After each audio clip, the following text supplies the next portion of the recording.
On this day, the 4th of July, 2025, a day when one nation celebrates its story of independence, it is perhaps fitting to speak of other stories. Stories not of liberation for all, but of the narrowing of what it means to belong. Two such stories are unfolding on the world stage, in lands separated by thousands of miles but joined by, honestly, a chilling ideological kinship. They are the stories of Hindutva in India and Zionism in Israel. These are not just local political movements, they are specters haunting the globe, showing us a future where nations are defined not by the vibrant tapestry of their people, but by the rigid contours of a single religion and a single manufactured identity. They represent a global sickness, a turn towards a hard, unyielding form of belonging that really requires an enemy to exist. To understand these movements is to understand a profound shift in our world. They are not ancient traditions that have simply resurfaced. They are modern political projects born in the 20th century that cherry-pick from history and scripture to justify a very contemporary hunger for power. Hindutva seeks to transform secular, pluralist India into a Hindu Rashtra, a Hindu nation. Zionism, in its current political form, has built a state that privileges Jewish citizens above all others, on land that is also home to Palestinians. Both have risen to dominate their respective states, and their influence now bleeds across borders, shaping global alliances, fueling arms trades, and redefining what is permissible to say and to think. Their relevance is not academic, it is written in the headlines of demolished homes, in the faces of the dispossessed, and in the hardening of hearts worldwide. The world watches, often in confused silence, as these ideologies consolidate their power. They are presented to us as complex internal matters, as struggles for security or the rightful expression of a majority's will, but what if they are something else? What if they are two faces of the same global trend, a rising authoritarianism that cloaks itself in the language of faith and culture? To examine Hindutva and Zionism side by side is not to say they are identical, for each has its own unique, tragic history. But it is to recognize the terrifying symmetry in their methods, their goals, and their vision of a world cleansed of inconvenient people and inconvenient truths. This is a story that concerns us all, because the fire in one nation's house will eventually threaten the whole village. We must therefore look closely. We must look past the flags and the anthems and the carefully constructed narratives of victimhood. We must see the machinery at work. In India, a nation of 1.4 billion people, a fifth of whom are not Hindu, is being told that its soul is singular. In Israel-Palestine, a land drenched in the history of three great faiths, one people is being systematically erased to make way for the exclusive dream of another. These are not small matters, they are grand, violent projects of social re-engineering, and as they grow stronger, they learn from each other, they support each other, and they offer a blueprint for other ethno-nationalist movements around the world.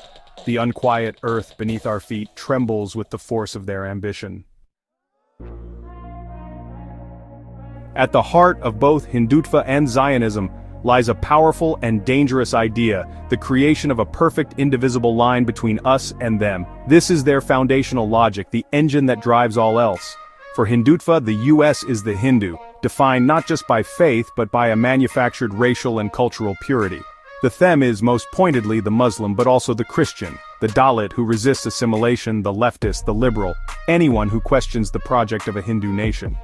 For political Zionism, the US is the Jew, and the them is the Palestinian, the indigenous inhabitant of the land who stands in the way of an exclusively Jewish state. Both ideologies build their house of identity on the grounds of exclusion. This process begins with a romantic and selective reading of history.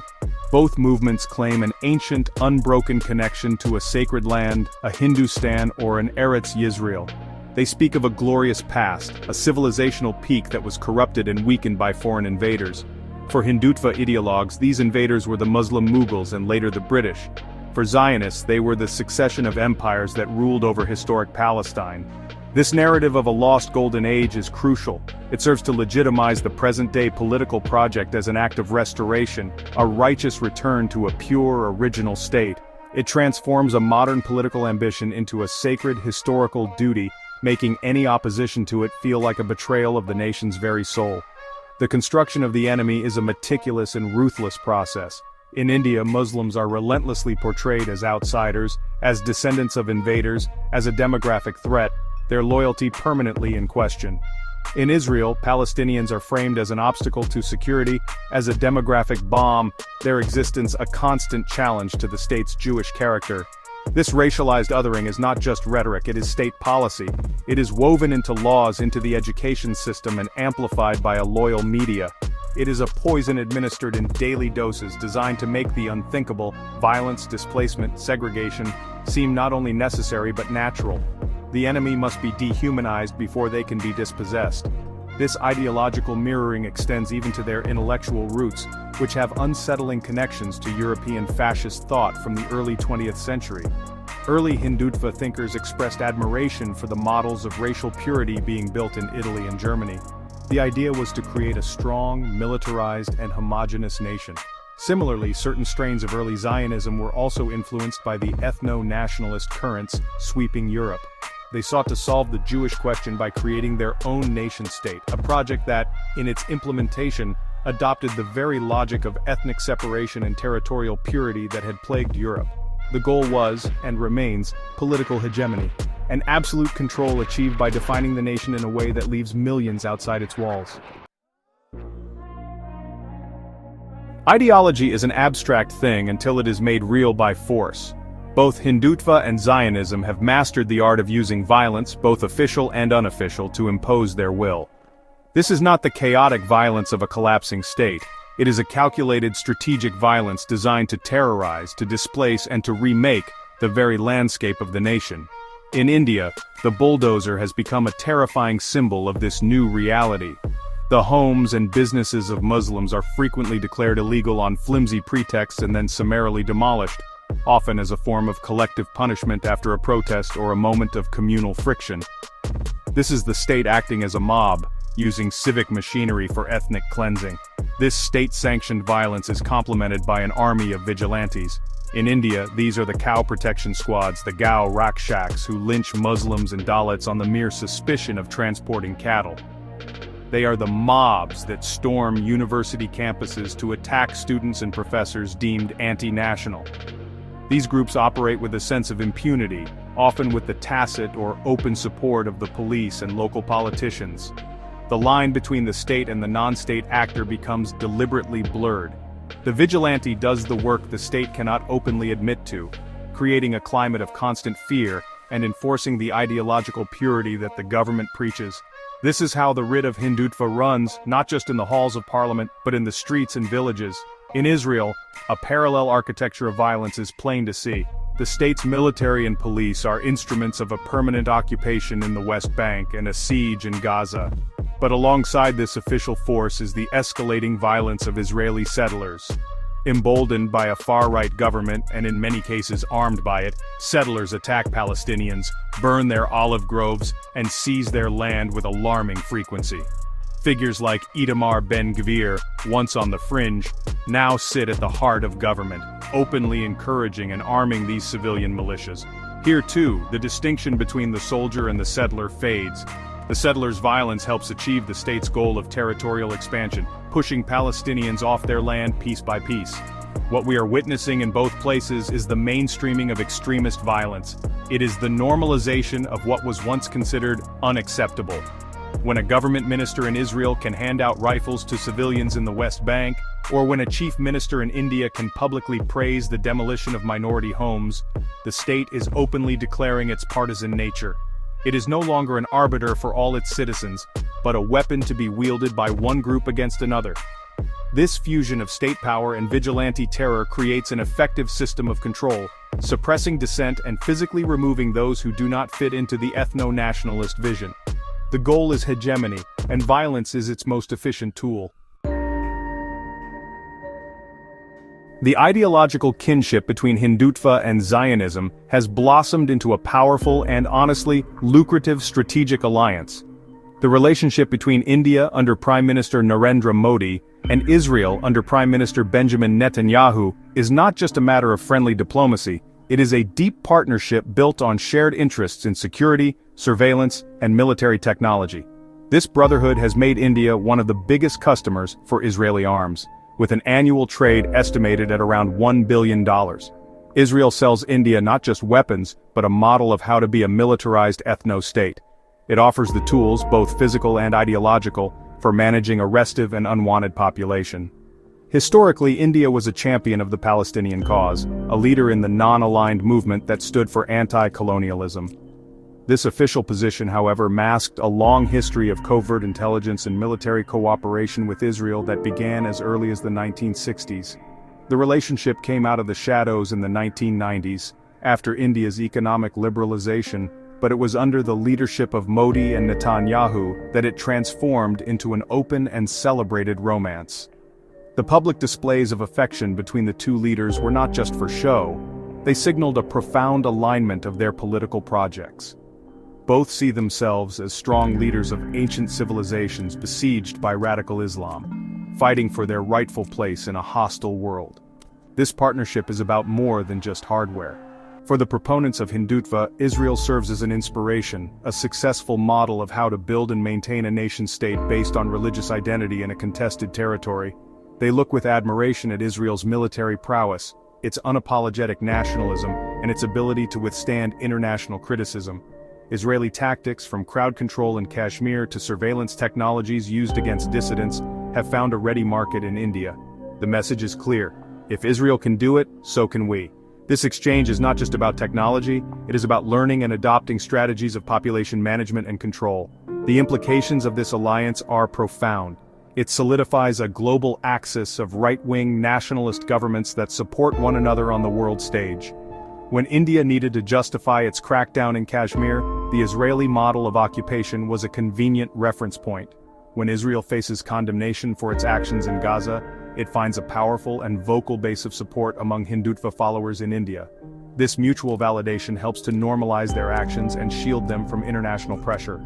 The arms trade is the material evidence of this bond, but the true depth of the relationship lies in the shared vision of a world where national security is defined by ethnic dominance and dissent is a threat to be neutralized by force. The power of Hindutva and Zionism, isn't actually confined to the borders of India and Israel. Both are transnational movements that draw immense strength from their well-organized and honestly quite wealthy diasporas.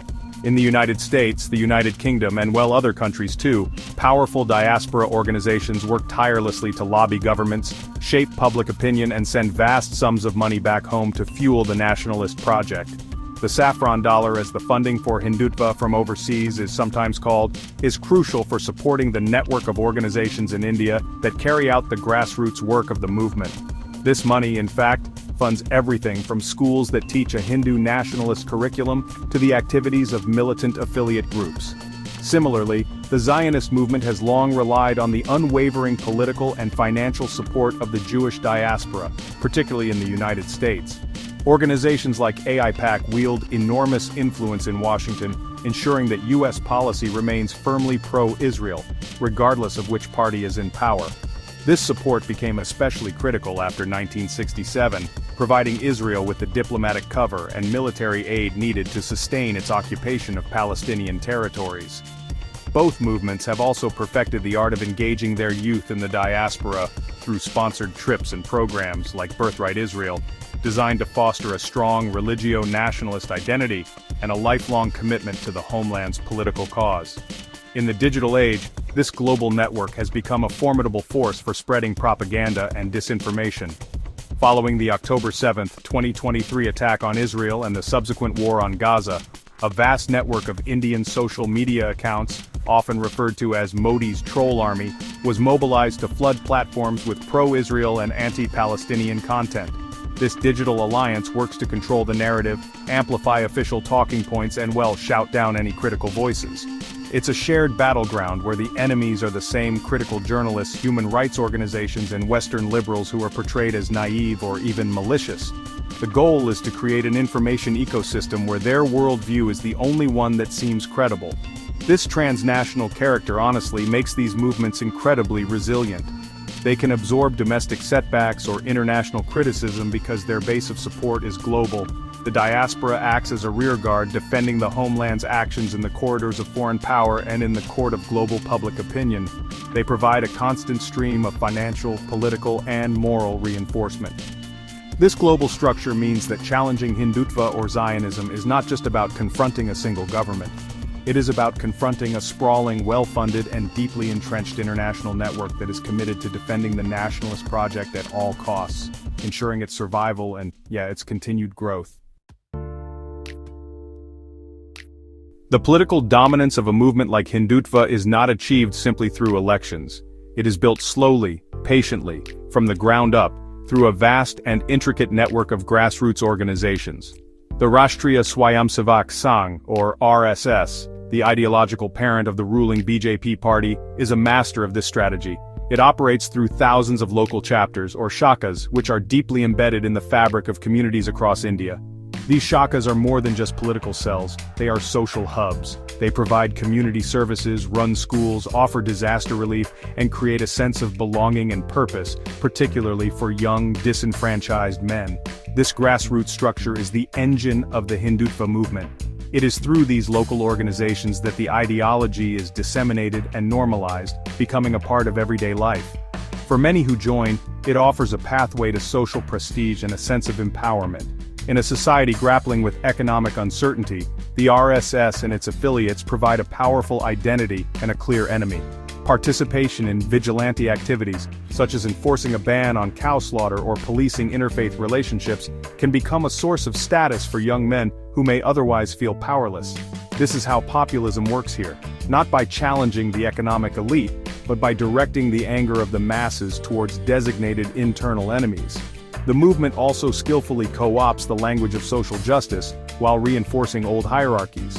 For instance, Hindutva seeks to create a unified Hindu identity by culturalizing the issue of caste.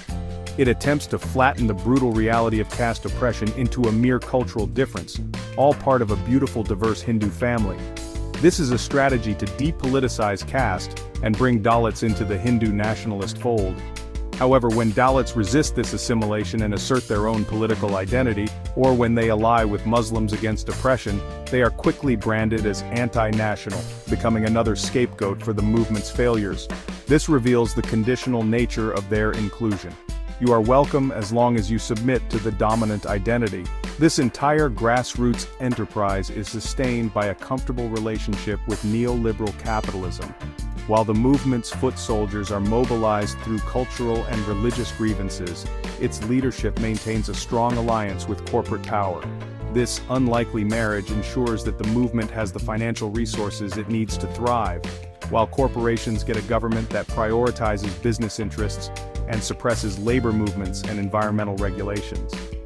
The populist anger is carefully managed, always directed downwards towards minorities and dissenters, never upwards towards the structures of economic power. This is the genius of its construction, a mass movement that ultimately serves the interests of the elite. One of the most effective strategies shared by the Zionist and Hindutva movements is the weaponization of language to silence criticism. They have become masters at conflating any opposition to their political ideology with bigotry against the entire religious group they claim to represent. For decades, any critique of the State of Israel's policies towards Palestinians, of the occupation, or of the core tenets of political Zionism has been aggressively labeled as anti-Semitism. This tactic is designed to shut down debate, to morally blackmail critics into silence, and to protect the state from accountability. It is a powerful shield that deflects legitimate political criticism by framing it as irrational hatred. This strategy has been remarkably successful, to the point of being institutionalized. The push for organizations and governments to adopt the International Holocaust Remembrance Alliance, or IHRA, definition of anti-Semitism is a key part of this. The IHRA definition includes examples that equate certain criticisms of Israel with anti-Semitism, effectively chilling free speech on campuses, in media, and in political forums. It creates a climate where scholars, activists, and students are afraid to speak out about Palestinian rights for fear of being professionally and personally ruined by accusations of bigotry. This is not about protecting Jewish people from hatred, it is about protecting a political project from scrutiny. Seeing the success of this tactic, Hindutva supporters have developed a parallel strategy. They have coined and aggressively promoted the term Hinduphobia. This term is now wielded to dismiss any and all criticism of the Modi government, of Hindu nationalism, and of the caste system. When academics hold conferences on the rise of Hindutva, they are accused of being Hinduphobic. When journalists report on anti-Muslim violence, they are smeared as Hinduphobic. When Dalits speak out against caste oppression, they are told they are attacking Hinduism itself.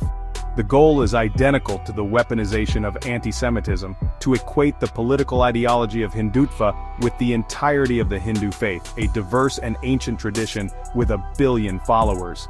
This manipulation of language poses a grave threat to open discourse and democratic accountability. It creates a world where powerful state actors become immune to criticism. It forces a false choice upon us: either you are with us, or you are a bigot.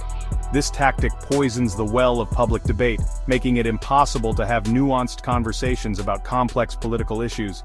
It is a strategy of bullies designed to intimidate and silence.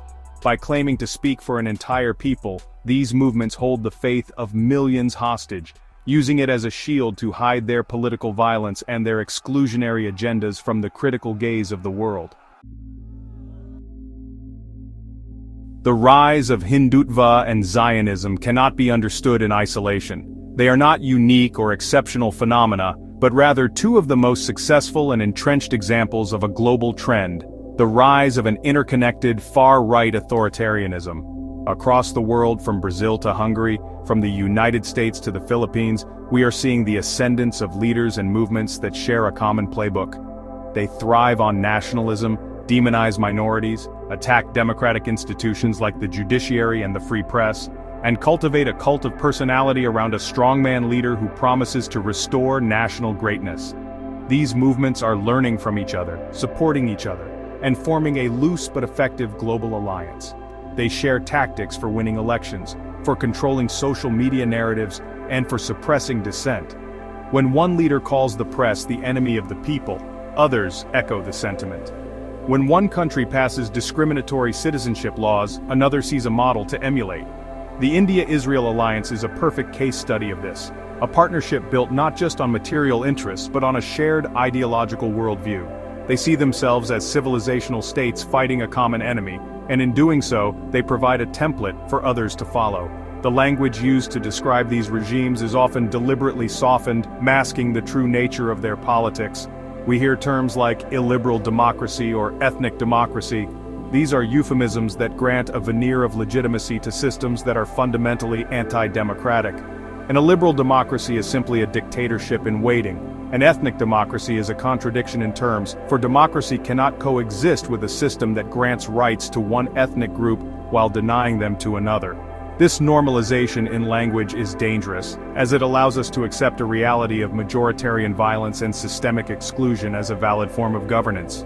This global context is crucial because it shows that what we are facing is not just a series of individual national crises, but a systemic challenge to the post-World War II consensus on human rights, pluralism, and international law. The principles of universal rights are being replaced by a vision of the world as a collection of competing tribes, each fighting for its own supremacy. Hindutva and Zionism are at the forefront of this global shift. Their success emboldens other far-right movements, proving that it is possible to build a powerful state based on ethno-religious exclusion and still be accepted as a strategic partner by the world's leading democracies. The tide is rising, and it threatens to drown the very idea of a shared, pluralistic world. We find ourselves at a dark crossroads. The stories of Hindutva and Zionism are not just stories about India and Israel. They are dispatches from a possible future, a future that is being built right now, brick by brick, bulldozer by bulldozer. They represent a fundamental assault on the most basic promise of modern democracy, the promise of equality, of dignity, and of a shared home for people of different faiths, cultures, and beliefs. What these movements offer instead is a promise of purity, a promise that can only be fulfilled through the perpetual act of purification, which is a gentle word for violence and erasure. The threat they pose is not just to the minorities they directly target, but to the very soul of the nations they claim to represent. A country that defines itself by who it excludes is a country that is forever at war with itself.